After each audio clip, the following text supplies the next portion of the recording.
Wisdom is a woman. Her name is Sophia. You see that word you pronounce, wisdom? It means Sophia. That's what is translated in English, wisdom. You say, lead. You have to court her. You have to court her. You have to woo her. You have to spend time with her. But when you catch her, she will make you turn around everything.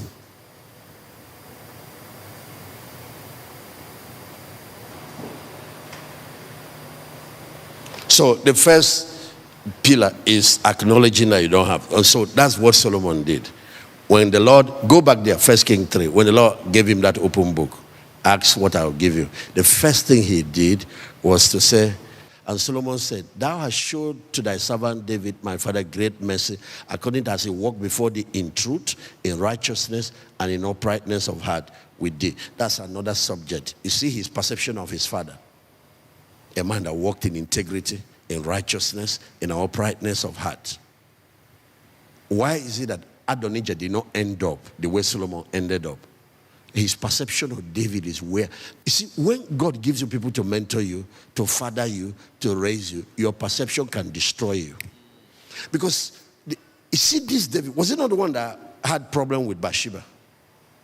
But that one problem destroyed many sons. Because it doesn't matter. Nobody is perfect. It doesn't matter who you are giving. You can be placed under the greatest pastor that ever lived. His name is Jesus Christ. Judas got lost there. Offense. If they give you Moses, the man that divided the Red Sea to mentor, so you can move to, he has anger problem. And it was that his anger problem that made him not enter. Once you see him, you are gone. You are finished. You go and fix your eyes on the shortcoming. Instead of covering that, you that is looking at another person's nakedness, are you? That's what destroyed one of Noah's sons. Japheth ended up a blessing.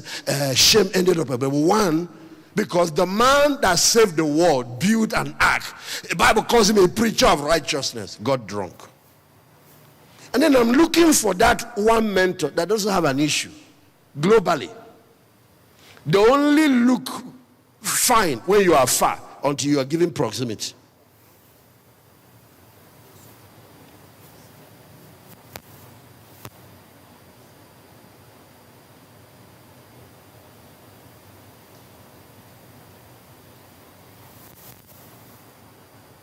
So a lot of people are destroyed by this one. And then whenever you see that, it's also lack of meekness. They go and become the judge. They have not graduated though.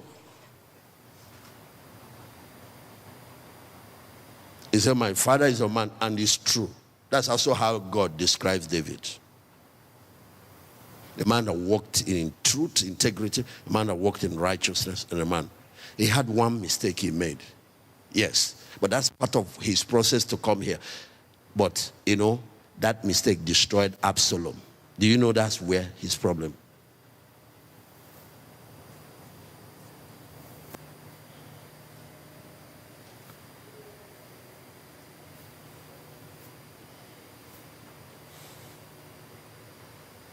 And if you don't have that right perception, the things that are coming that will help you, you won't get it.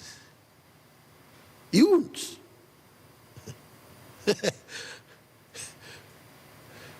Judas had to do with money, and Jesus gave him one sharp correction once.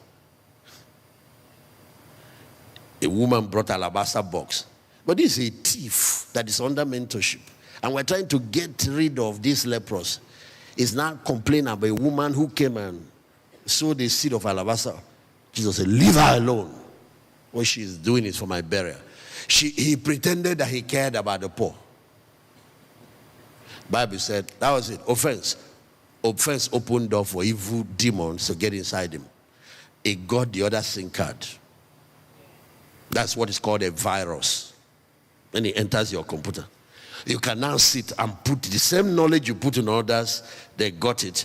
When you put your own, that thing destroys and corrupts it. It will take that same humility that you did not have to go fall on your face and cry to God to bring antivirus and clean up your system. It will take repentance this time. Not just humility, but repentance. Then that thing can be cleaned. Or you don't, your life is ruined. You will never find your part. You will never find your part again.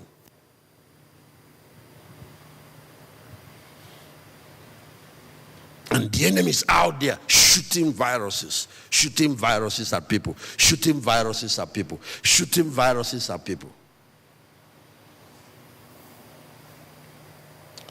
When the man was talking about covenant relationship, establishing both upward, both horizontal, and all of that. And one of the areas where you have to also observe covenant relationship with your spouse too.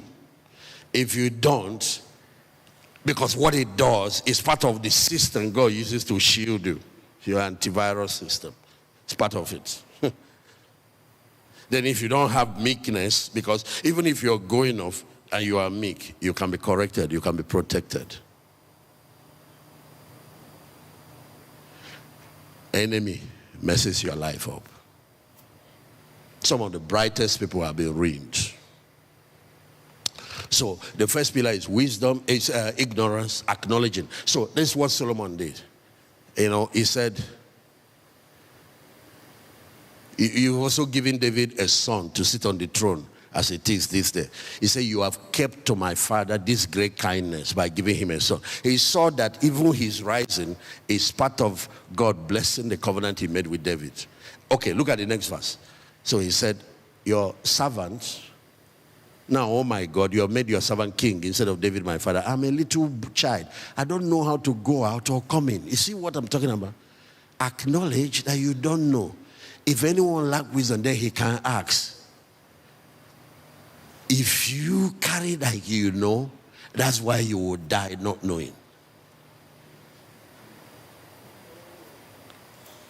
When you come before God, when you come before your mentors,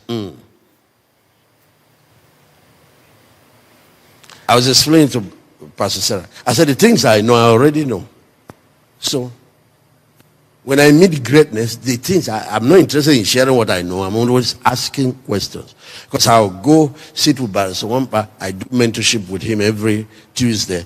And one or two times she will escort me. She will say, I'm always with a note. I'm always asking questions. And sometimes he treats an area that I'm doing something about. And I'll just sit there and ask questions. And when we're going, he said, but you taught us something about this area. I said, so what? What I know, I already know. I want to find out, because it's not just information.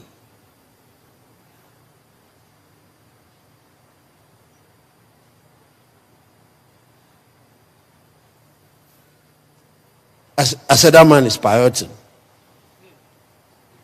Piracy used to say, once he's in the front driving, I'm at the back, I can sleep. He's taking the man. That's the man that went to England, brought him his second wife when his wife died. That's the one that stood there. It was his best man. That's one that.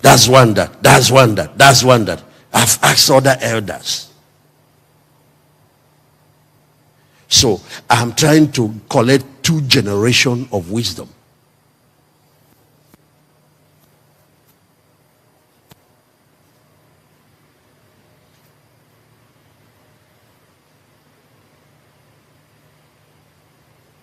You can be richer than your father. After all, Solomon surpassed David. You can travel more. You can have more PhD. It doesn't mean anything.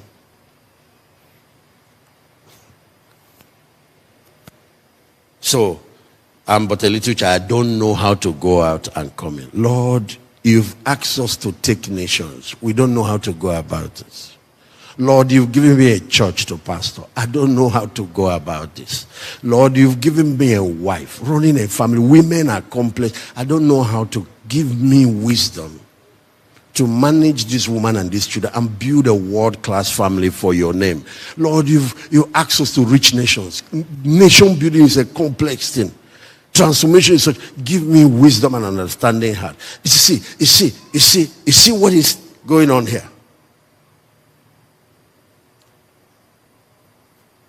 You asked me to start this massive thing towards drug addicts. Addiction is so, I don't fool. So that thing, apart from asking for the SIM card, because of that attitude, that meekness, it now drives you to seek for knowledge, to read, to study, to go for training, to go for... That's why some other people don't have any motivation to go.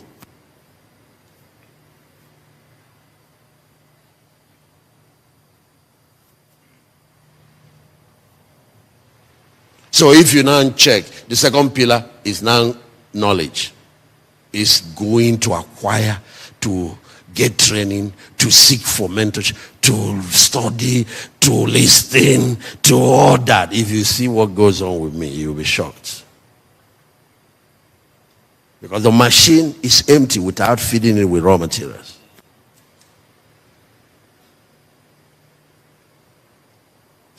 Doesn't process me anything until I feed it. People see me, whether it is PCJ or... And I'm taking notes. I was telling Pastor Ike when he taught this morning that my own note is not 7 C's. I ended up with 8 because he said calling and conviction. Conviction was my number 2, C2. It's because it's so heavy. The mission, you've got mission. You need values, strong faith and strong values. It's number 2. So I ended up with 8, not 7. I took... And some people see me, they think it's because you raise the person, you are a joker. That machine produces not until I feed it raw materials.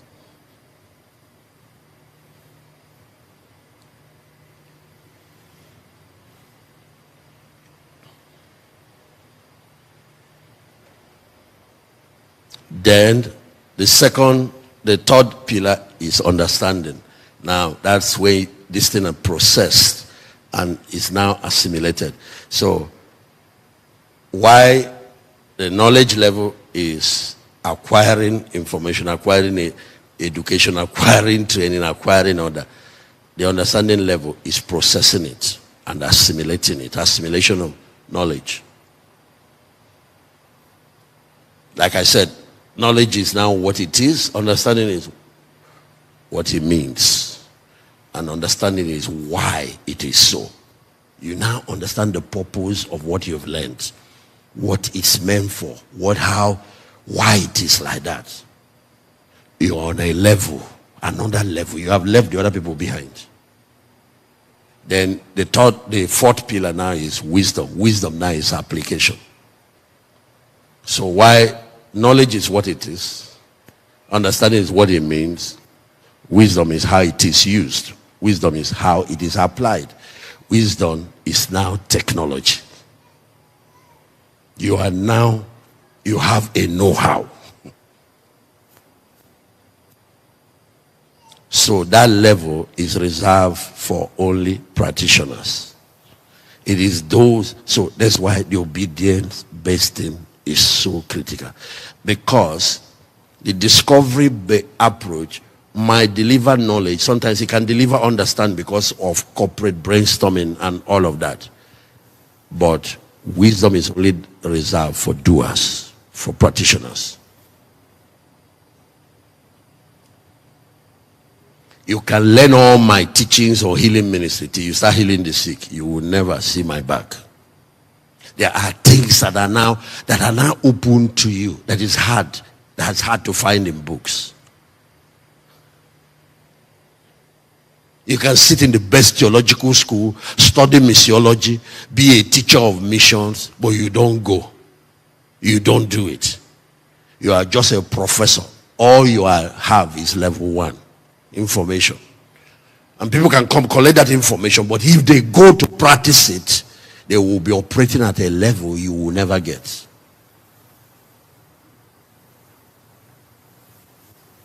I don't want to sit as GO, be answering GO, go, and be sending orders and never went.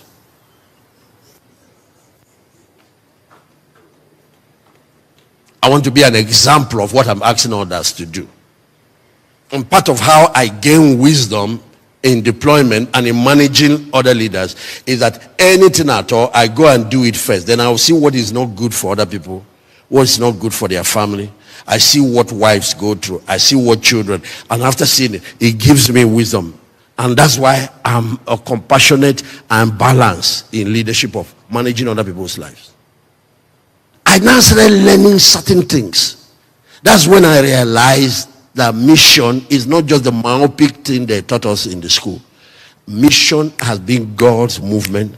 Abraham did it. All these people did it. Joseph did it.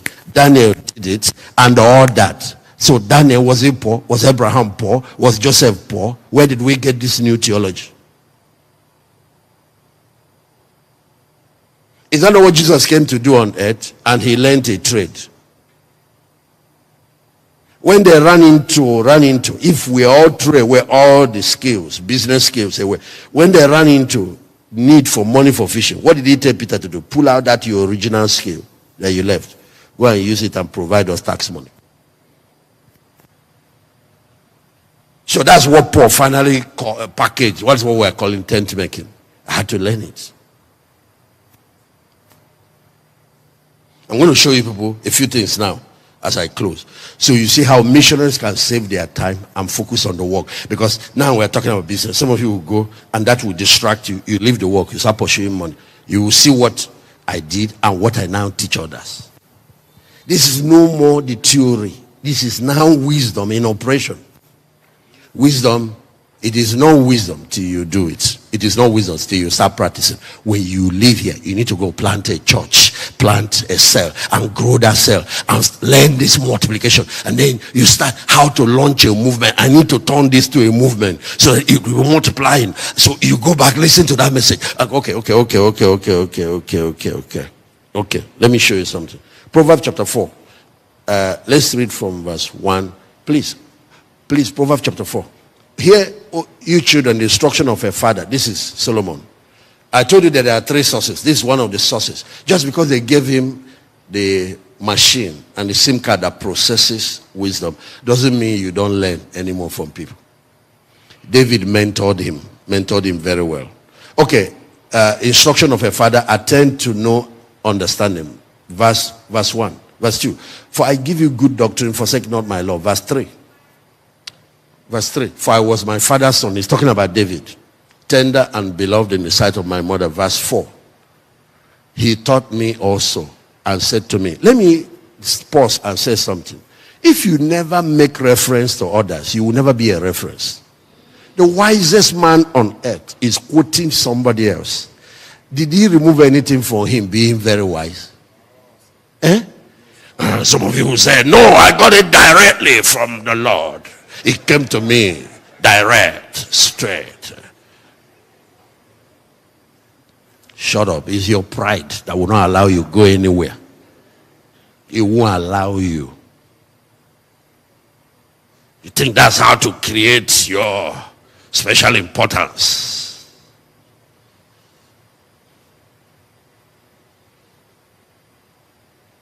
You know, pride has types. What the worst type is spiritual pride.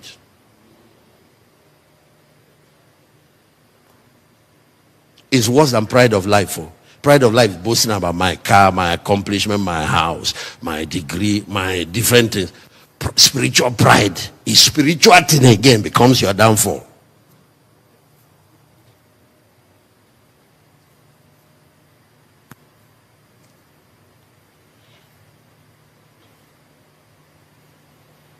Anyway, I was my father's son. He taught me. He said, let your heart retain my words, keep my commandments and live. Verse 5. Please, verse 5. Oh, get wisdom, get understanding, forget it not, neither declare from the words of my mouth. So, where did Solomon know what to ask God when that opportunity was given? You can see what his Baba taught him. Get wisdom, get understanding, forget it not, neither declare from the words of my mouth. Verse 7, verse 6. Forsake her not. What will happen? She will preserve the 24 major things she delivers. It's more than that, but there are 24 core. Protection is one of them. Preservation. Love her, she shall keep thee. That's protection. Then verse 7. Wisdom is a principal thing. Therefore, get wisdom with all you are getting. What? Can you give another translation for that one? Another translation for verse 7. This is what David taught him. Getting wisdom is the wisest thing you can do. Whatever else you do, develop what? You know what good judgment is? Good understanding. Discernment. Develop discernment. It's the most important thing you can do. So with this mentorship from David, the opportunity showed up.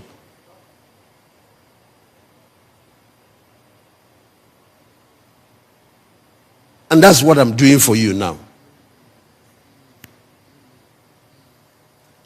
Because it separates one pastor from another. It separates one businessman from another. It separates one governor from another. It separates people.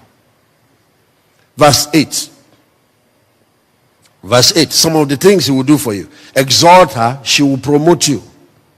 She will bring you honor when you embrace her. You notice that it's her, Sophia.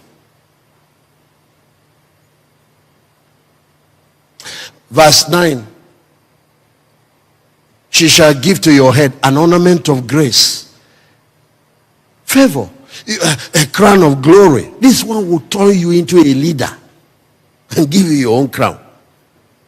This woman, you're looking for a girlfriend, this is the first one you need to have. Sophia. Verse 10. Verse 10. Okay, now, the reason I turn to Proverbs chapter 4 is to show you the process that generates understanding. And then from there to wisdom. That's why I came here. Because the wisest man revealed the process. And Jesus also revealed it again in the New Testament. Go to verse 20 and show them the process. My son, attend to my words. So attend to my words is the first instruction. Number 2, incline your ear to my saying. The second thing is the listening. And today with iPod, with different method of listening. So if I read, it's not enough. I also use audio and all that. I also find a way to, because faith comes by hearing, not by reading. It can come by reading if you add meditation. So that's number 2 instruction. Number 3, yes, go ahead. Go ahead. Let them not depart from your eyes. So I like visual. That's why I like to watch. So I've engaged my ear. I've engaged study. I've engaged my eyes.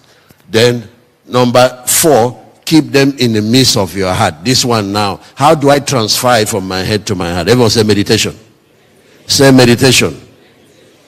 That's 5th instruction. Number 2, the next one. For they are life to those that find them and hell to all their flesh. Actually, when God was giving the instruction to Joshua, the same instruction, he added his mouth. His mouth.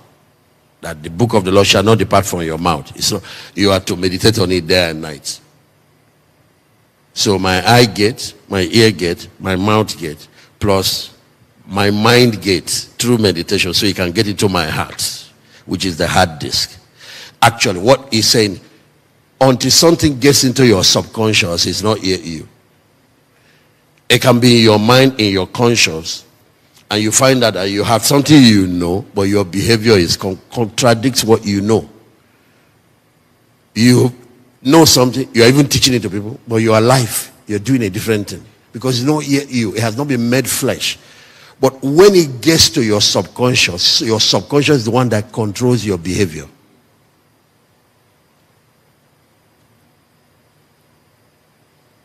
So finally it gets down to your heart.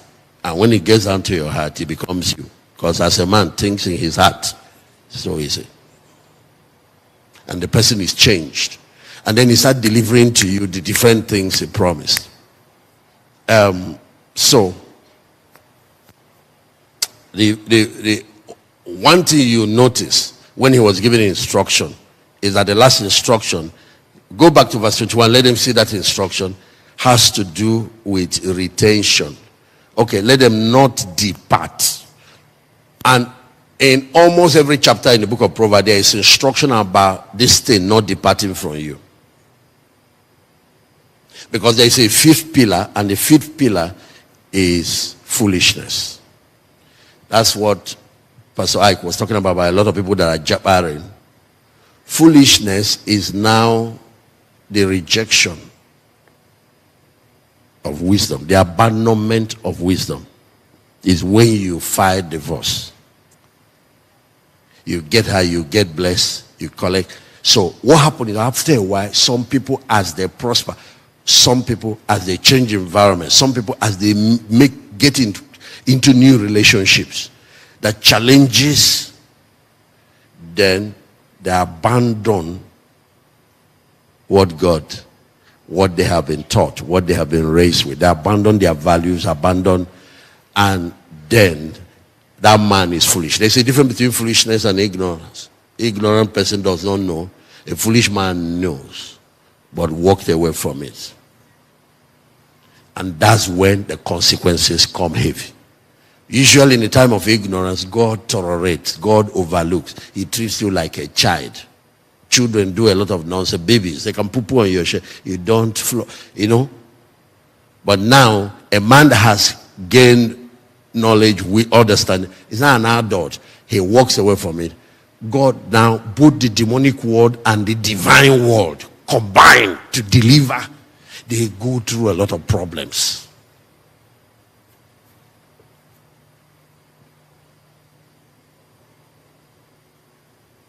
A lot of people walk away after they prosper.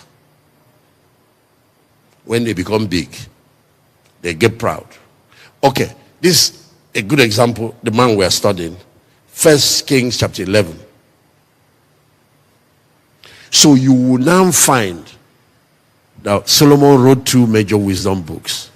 One, when he was walking in wisdom. One, after he has become stupid and destroyed a lot of things. But he recovered before dying. And it's mercy that God showed him. Because a lot of people have gone to hell. But he recovered. So he wrote another book to correct people not to make the mistakes he made. That second book is Ecclesiastes. Ecclesiastes was written after he had made all the mistakes. But he came back to his senses.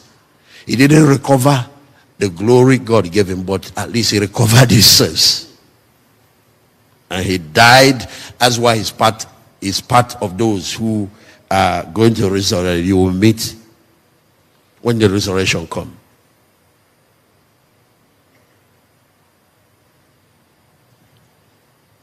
It's like Samson again. If Samson has written a book after Delilah. So there are 2 kinds of people you listen to. First is a wise man, a person that is walking in the ways of God. There's a person you must avoid if you're going to have wisdom and return it. Is a man that's walking in the counsel of the ungodly, a man that is walking against God's values. Stay away from such people, because evil communication, of course, the Bible says he that walks the wise man will end up what? Being wise. But the companion of fools will be what? Watch how Adam lost it. I read a document that showed that Adam lived in the Garden of Eden for 7 full years before he was kicked out. Because if you read it in Genesis, because of the edited, it's just short account, you think they maybe stayed there, the next day they lost the garden. No, God comes to mentor this man at the cool of the day, mentored by God directly, the way David mentored Solomon. 7 years of training. It was only 3.5 years that Jesus trained his disciples. Satan came to test him. But you see how he lost it. He was a stranger with a different value system, corrupt. He came through his wife. And this is not a man that doesn't know. This is the one that knows. That's why the Bible says Adam was not deceived. The woman was deceived, but Adam was not deceived. The choice was between God and his wife. He chose to go with her, and he destroyed everything. So 1 Kings 11, the Bible says Solomon loved many strange women. 1 Kings chapter 11, I'm reading from verse 1. He loved many strange women, together with the daughters of Pharaoh, women of Moabites, Amorites, Edomites, Zidonites. Isn't this one of the things that destroys diasporas? Sometimes missionaries. Hittites. Then verse 2. Of the nation concerning which the Lord said to the children of Israel, you shall not go into them, neither shall you come in unto you. For surely they will turn away your heart after their God. Solomon clave unto this in love. Now, when he started it, he probably thought, at my level, it's not possible. They can't affect me. What? This small girl, this 18-year-old, what? Me worship idol. It's impossible. See the next verse. And he had 700 wives, princesses, and 300. Because when you have money at the level, multi-billionaire, maybe even a trillionaire, man was very rich. Wisdom made him rich. So he's now collecting trophies, and women were part of it. Yeah. Till today, if you have the means, there are many ladies that will be willing to. You don't know.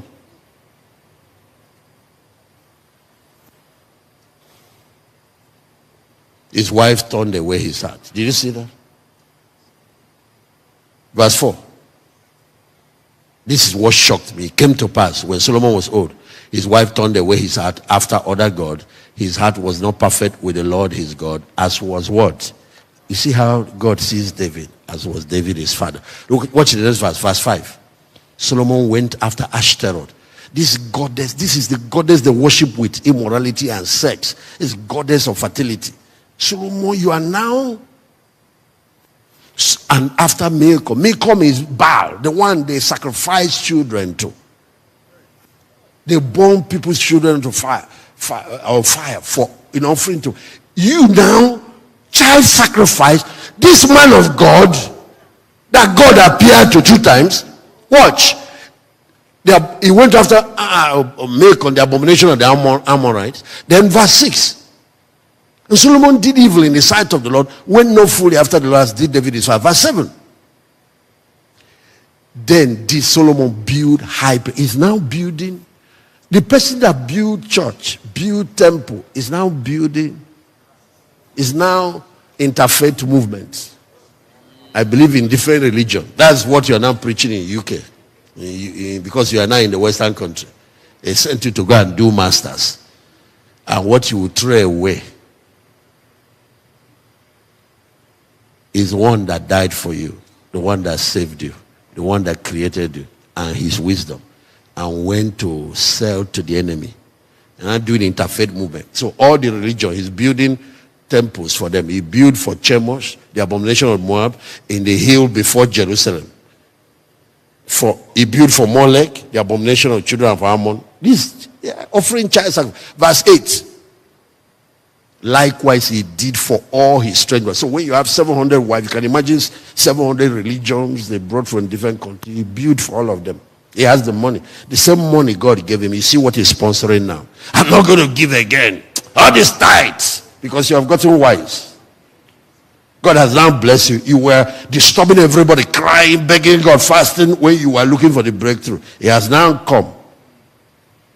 All these hungry pastors. But you see, you will give to something, whether you like it or not. You will submit to something.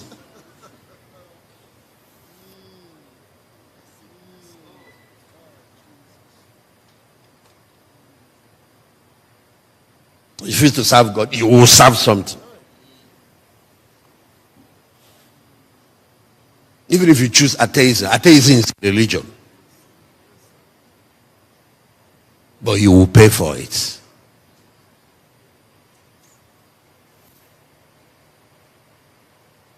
If you now look, you see consequences started. But of course, David was a restraining factor for God. Look at verse 9. And he was burning incense and sacrifice. Look at it. Go back. The man that was taught sacrifice in church, he doesn't want to give God now. Look at where he's giving it. Sacrificed unto these gods. Verse 9. And well, God was angry with Solomon because his heart was turned away from the Lord God, which had appeared to him twice. A man that used to know the anointing. Verse 10. Verse 10. And had commanded him concerning this thing. Then verse 11. Wherefore the Lord said, for as much as this is done by thee, you have not kept my covenant and my statutes, which I had commanded. I will surely take away the kingdom from thee, give it to your servant. Give it to another person. But he now said in verse 12, notwithstanding, in your days I will not do it for what? The same thing, he turned away from the same thing that saved him. It's the same David that saved him. The same David. Because God keeps covenant. If I completely, then what I promised David falls. So I'll just take away all the tribes, leave one tribe. So that through that I'll keep the covenant till the Messiah comes.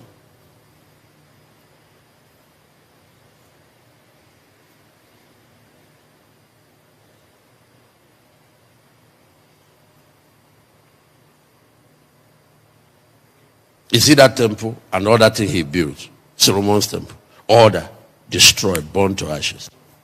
You see that house he built to the Lord, burned down to ashes. You see the nation he built, the greatest nation on earth at that time, burned down to ashes. You see all the treasures he gathered, Solomon's treasure, he became the richest man, all of them stolen and carried away to Babylon. You see, the same thing that takes you to the top is what you must maintain to stay on top. If not, you see all the things you accomplish can be destroyed overnight. Foolishness. It's not a man that didn't know, that was ignorant. God usually has patience with them. It's somebody has invested in. You see the kind of things you are hearing. See the kind of things you are receiving here.